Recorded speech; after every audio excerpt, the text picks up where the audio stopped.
তৃতীয়ার রাত বৃষ্টিকে উপেক্ষা করেই মণ্ডপে মণ্ডপে মানুষের ভিড় উপচে পড়ছে।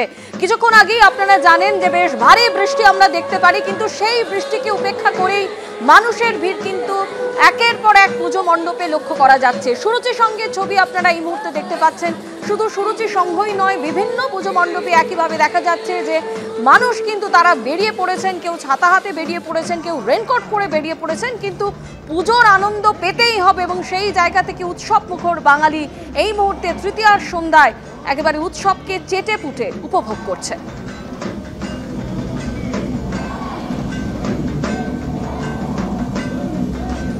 সন্তোষ মিত্র স্কোয়ারের এবারের থিম অপারেশন সিঁদুর, আর এই থিমের আকর্ষণেই কিন্তু ভিড় জমিয়েছেন বহু মানুষ।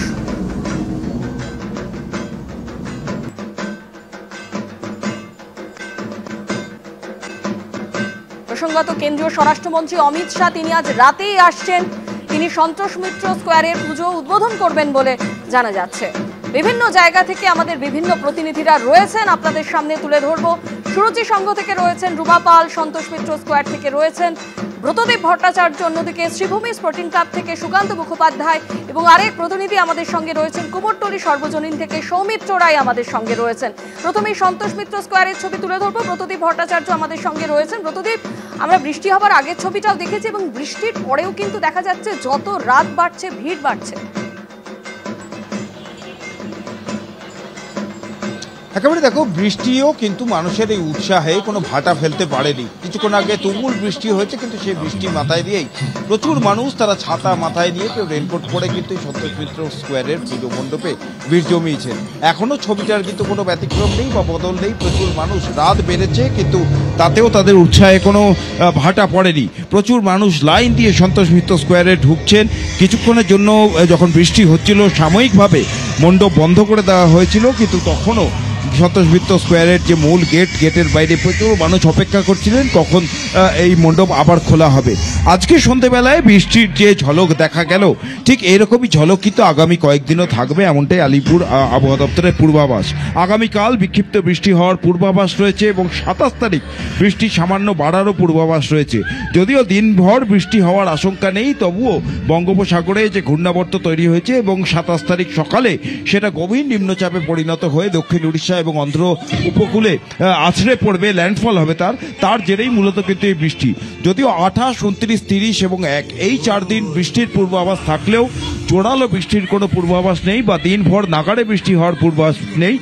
বিক্ষিপ্তভাবে হালকা থেকে মাঝারি বৃষ্টির পূর্বাভাস দিয়েছে আলিপুর আবহাওয়া দপ্তর, যে কলকাতা এবং বিশেষ দক্ষিণবঙ্গের সমস্ত জেলাতেই প্রায় বিক্ষিপ্তভাবে 1-2 পশলা হালকা থেকে মাঝারি বৃষ্টি হতে পারে। 2 তারিখ থেকে আবার কিন্তু বৃষ্টি বাড়ার একটা আশঙ্কা রয়েছে। কিন্তু যা ছবি আজকে তৃতীয়ার রাতে দেখলাম, তৃতীয়ার সন্ধ্যায় যা ভিড় হয়েছিল সন্তোষ মিত্র স্কোয়ারে, তাতে বৃষ্টি যে মানুষের এই উৎসাহে কোনো রকম বাধা হতে পারবে না বা বাঙালির এই পুজোর আবেগ কোনোভাবেই ভাটা ফেলতে পারবে না তাতে, এমনটাই কিন্তু বোঝা যাচ্ছে। একেবারে ব্রতদেব, তুমি আমাদের সঙ্গে থাকো। অন্যদিকে সুরুচির সঙ্গে ছবি আপনাদের সামনে তুলে ধরবো। আমাদের প্রতিনিধি রুমা পাল আমাদের সঙ্গে রয়েছেন। রুমা, আমরা জানি যে মুখ্যমন্ত্রী মমতা বন্দ্যোপাধ্যায় আজই এই পুজোর উদ্বোধন করেছেন। সুরুচির সঙ্গে এই মুহূর্তে ঠিক কি ছবি দেখতে পাচ্ছ? দেখো, সবেমাত্র তৃতীয়া আর রাত 10টা বেজে গিয়েছে, কিন্তু এখনো পর্যন্ত বলি কি, তোমার সাথে যে কথা বলছি তখন কিন্তু একটু ঝিরিঝিরি বৃষ্টি শুরু হয়েছে আবার। তবে যে উৎসাহটা, সেই উৎসাহটা কিন্তু এখনো ভাটা পড়েনি। সেই ছবিটা কিন্তু একবার তুলে ধরবো। দেখো, আমরা দেখতে পাচ্ছি অনেকক্ষণ আগে থেকে, ঠিক উদ্বোধনের পর থেকেই কিন্তু এই ভিড়টা জমতে শুরু করেছে এবং এখন রাত 10টা বেজে গেছে, তারপরও কিন্তু দেখা যাচ্ছে যে মানুষ আসছেন, যথেষ্টই ভিড় রয়েছে। এবং আবারও জানিয়ে দিই যে সুরুচি সংঘের যে এবারকার থিম, সেটা কিন্তু আহুতি।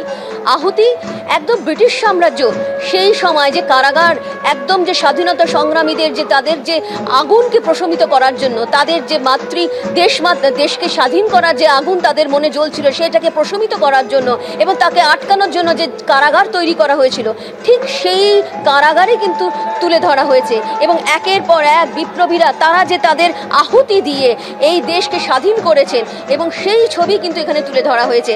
ঠিক এই মণ্ডপে প্রবেশ করলে কিন্তু সেরকমটাই কিন্তু বলা যেতে পারে, একটা অ্যাম্বিয়েন্স রয়েছে, যেন মনে হবে ঠিক চলে যাওয়া হয়েছে সেই ব্রিটিশ সাম্রাজ্যের সময়, যখন এই আমরা হয়তো পড়েছি বা দেখেছি, কিন্তু দেখা যাবে একদম ঠিক মণ্ডপে মণ্ডপে ঠিক বিভিন্নভাবে লেখা রয়েছে। কি লেখা রয়েছে একদম সেখানে, এখানে রয়েছে ক্ষুদিরামের ফাঁসি, বিভিন্ন জায়গায় সমস্ত বিপ্লবীরা যেভাবে নিজেদের প্রাণ দিয়েছেন সমস্ত জায়গায় সেইভাবেই লেখা রয়েছে। আরও একবার জানিয়ে দিই যে মাতৃ প্রতিমা, অবশ্যই দীপ্তকে একবার বলবো যে একবার মাতৃ প্রতিমা দেখানোর জন্য, সেটা কিন্তু একদম মৃন্ময় রূপে রয়েছে এবং শিল্পীর ভাবনায় সেটা রয়েছে যে বিপ্লবীদের যে আরাধ্যা দেবী, অভিনব ভাবনা এবং তারই আকর্ষণে প্রত্যেকবারের মতো এবারও সুরুচির সঙ্গে মানুষের ভিড় চোখে পড়ার মতো। অন্যদিকে আপনাদের যেমনটা দেখাচ্ছিলাম বিভিন্ন পুজো মণ্ডপের ছবি, তৃতীয়ার রাত কিন্তু কেউই বলবে না ভিড়টা অনেকটা অষ্টমী নবমীর রাতের মতো হয়ে গেছে। ভিড় একেবারে উপচে পড়ছে যত রাত বাড়ছে, বৃষ্টি উপেক্ষা করেই মণ্ডপে মণ্ডপে মানুষের ভিড়। সরাসরি চলে যাব শ্রীভূমি স্পোর্টিং ক্লাব, সেখান থেকে রয়েছেন আমাদের প্রতিনিধি সুকান্ত মুখোপাধ্যায়। সুকান্ত, তুমি যেমনটা কিছুক্ষণ আগেও আমরা দেখছিলাম একটা ছবি যে শ্রীভূমি স্পোর্টিং ক্লাবে বৃষ্টি হোক যাই হোক, কেউ কেউ বলছেন যে বৃষ্টি তো হবেই, কিন্তু আনন্দ বছরে মা একবারই আসেন, সুতরাং সেই আনন্দ তো উপভোগ করতেই হবে। রাত ইতিমধ্যেই 10টা বেজে গিয়েছে, কি দেখতে পাচ্ছ? দেখো, একেবারে বৃষ্টির ভ্রুকুটি আছে এবং আগামী দিনেও থাকবে। ঠিক সেই জায়গা থেকে মূল যে পুজোর দিনগুলো তার আগে থেকে কিন্তু মানুষ ভিড় জমিয়েছেন শহরের প্রত্যেকটি মণ্ডপে। শ্রীভূমি স্পোর্টিং ক্লাব যা অন্যতম ডেস্টিনেশন হয়ে থাকে যারা দর্শনার্থী থাকে, যারা শহুরে মানুষ থাকে তাদের, এবং তুমি দেখতে পাচ্ছ যে আজকে তৃতীয়া রাত, কিন্তু তার আগেই পরিবারকে নিয়ে বাচ্চাদেরকে নিয়ে তারা কিন্তু ইতিমধ্যে ভিড় জমিয়েছেন। তার কারণ যেহেতু এক হচ্ছে যে এই শ্রীভূমি স্পোর্টিং ক্লাবে যত পুজোর সময় গড়ায় বা পুজোর যে 4টে দিন ব্যাপক পরিমাণে ভিড় থাকে, এবং তার পাশাপাশি এবারে আলিপুর আবহাওয়া দপ্তরের তরফে কিন্তু একটা বৃষ্টিরও ভ্রুকুটি রয়েছে। সেই জায়গা থেকে কিন্তু মানুষজন আগে থেকেই ঠাকুর দেখে নিতে চাইছেন। এবছরে 53তম বছরে পড়ল শ্রীভূমি স্পোর্টিং ক্লাবের পুজো। লাগাতার 60 দিন ধরে নিউ জার্সির একটি স্বামীনারায়ণ মন্দিরকে কেন্দ্র করে এখানকারই ভাস্কর্য একেবারে ফুটিয়ে তোলা হয়েছে। নিরলস যারা যারা যারা কারিগর শিল্পী রয়েছেন তারা এটাকে ফুটিয়ে তোলার চেষ্টা করেছে। মূলত সোলার কাজ নিখুঁতভাবে সেই মন্দিরের আদলকেই ফুটিয়ে তোলা হয়েছে। সঙ্গে রয়েছে ঝাড়বাতি এবং তার সাথে অবশ্যই রয়েছে হচ্ছে মাতৃমূর্তি প্রতিমা।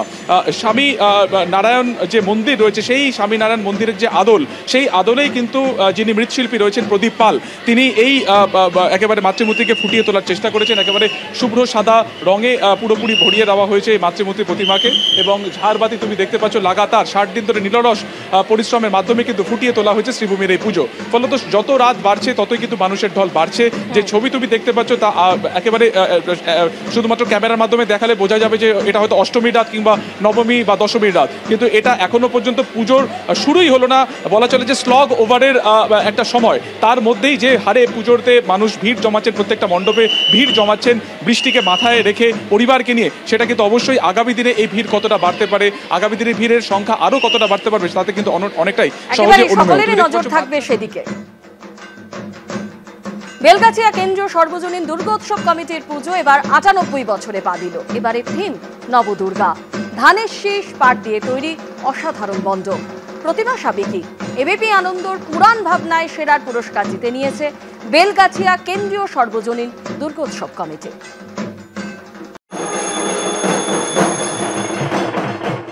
বেলগাছিয়া কেন্দ্রীয় সর্বজনীন এবার 98তম বর্ষে মণ্ডপে প্রবেশ করলেই দেখা যাচ্ছে যে খড় তার সঙ্গে ধানের শীষ মিলেমিশে একাকার, কারণ যেখানে তাকানো যায় সেখানেই যেন মনে হচ্ছে ময়ূর ঘুরে বেড়াচ্ছে।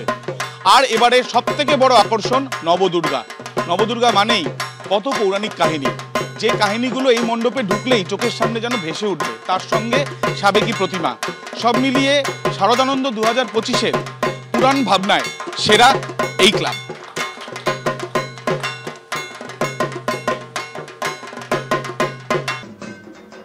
একের পর এক পুজো মণ্ডপের ছবি আপনাদের সামনে তুলে ধরছি, এবং যে জায়গায় ভিড় আমরা দেখতে পাচ্ছি কোনোভাবেই কিন্তু তৃতীয়ার রাত মনে হচ্ছে না। কুমোরটুলির সর্বজনীন থেকে সরাসরি আমাদের প্রতিনিধি সৌমিত্র রায় আমাদের সঙ্গে রয়েছেন। সৌমিত্র, ঠিক কি দেখছো এখন? দেখো, উত্তর কলকাতার পুজোর মধ্যে অন্যতম এই কুমোরটুলি সর্বজনীন দুর্গোৎসব, এখানে আমি রয়েছি। এবারে তাদের পুজো 95তম বর্ষে পদার্পণ করেছে। এবারে তাদের থিম নারায়ণী নমস্তুতে। কেন এই থিম তোমাকে বলে রাখি, সেটা হচ্ছে যে চিত্র সাহিত্যিক নারায়ণ দেবনাথ তিনি 2022 সালে প্রয়াত হয়েছেন। এই 2025 সালে তার জন্মশতবার্ষিকী। সেই শিল্পী নারায়ণ দেবনাথের জন্মশতবার্ষিকীকে সামনে রেখে তার যে শিল্পকার্য, তার যে অমোঘ কিছু ক্যারেক্টার, যেমন নন্টে ফন্টে, হাদা বোদা, বাটুল, সেইগুলোই এখানে তুমি দেখতে পাচ্ছ ফুটিয়ে তোলা হয়েছে। এখানে যারা দর্শকরা আসছেন এই পূজা মণ্ডপে ঢুকলে যেন একেবারে কার্টুনের দুনিয়ায় তারা প্রবেশ করছেন। নারায়ণ দেবনাথের যে অমোঘ সৃষ্টিগুলো নন্টে ফন্টে, হাদা বোদা চারিদিকে ছড়িয়ে ছিটিয়ে রয়েছে তুমি দেখতে পাচ্ছ। এই কুমোরটুলি সর্বজনীনে আমরা দেখতে পাচ্ছি যে বৃষ্টি এই মুহূর্তে থেমেছে, বৃষ্টি হচ্ছে না। ফলে এখানে যারা দর্শনার্থীরা রয়েছেন তারা এখানে ভিড় জমাচ্ছেন। তারা বলছেন যে এবারের পুজোয় বৃষ্টির পূর্বাভাস রয়েছে, ফলে আগেভাগেই তারা এই পূজা মণ্ডপ দেখে ফেলতে চাইছেন এবং সেই তালিকায় অবশ্যই রয়েছে এই কুমোরটুলি সর্বজনীন দুর্গোৎসব কমিটি। তোমাকে দেখাই যে পুরো মণ্ডপেই নারায়ণ দেবনাথের যে সমস্ত সৃষ্টি, সেই সৃষ্টিগুলো যেমন নন্টে ফন্টে, হাদা বোদা, বাটুল দি গ্রেট একেবারে চারিদিকে রয়েছে। ফলে এখানে যে সমস্ত খুদেরা অল্প বয়সী যারা আসছেন তাদের কাছে আকর্ষণের একটা নতুন নতুন ভাবনা, সৃজনশীলতা এবং তারই আকর্ষণে মানুষ কিন্তু বেরিয়ে পড়েছেন। তৃতীয়ার সন্ধ্যের ছবিটা আপনাদের সামনে তুলে ধরলাম।